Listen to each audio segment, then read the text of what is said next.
जुन्या फोनमधून नव्या फोनमध्ये डेटा ट्रान्सफर करायला खूप त्रास होतो. स्पेशली व्हॉट्सॲपवर जे तुमचे इम्पॉर्टंट चॅट्स आहेत, इम्पॉर्टंट मीडिया फाईल्स आहेत किंवा डॉक्युमेंट्स आहेत, ते कसं ट्रान्सफर करायचं हा प्रश्न पडतो.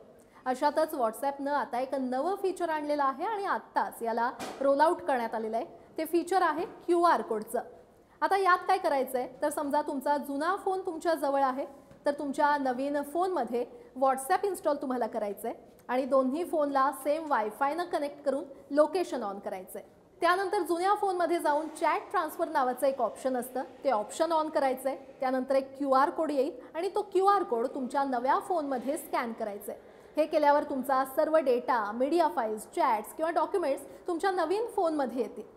व्हॉट्सॲपनं सांगितलेलं आहे की हे इन्क्रिप्टेड आहे, त्यामुळे तुमच्या प्रायव्हसीला यानं कोणत्याही प्रकारचा धोका नाही आहे. त्यामुळे प्रायव्हसीची चिंता करणं गरजेचं नाही आहे. मात्र यामध्ये एक लूपहोल आहे की दोन्ही फोनमध्ये सेम ऑपरेटिंग सिस्टम असणं गरजेचं आहे. जर सेम ऑपरेटिंग सिस्टम असेल तेव्हाच डेटा ट्रान्सफर तुमच्या नवीन फोनमध्ये तुम्हाला करता येईल. त्यामुळे तुमच्या ओळखीच्या कोणी नवीन फोन घेतला असेल तर त्यांना नक्की टॅग करा, शेअर करा, सो दॅट त्यांना देखील याची माहिती मिळेल.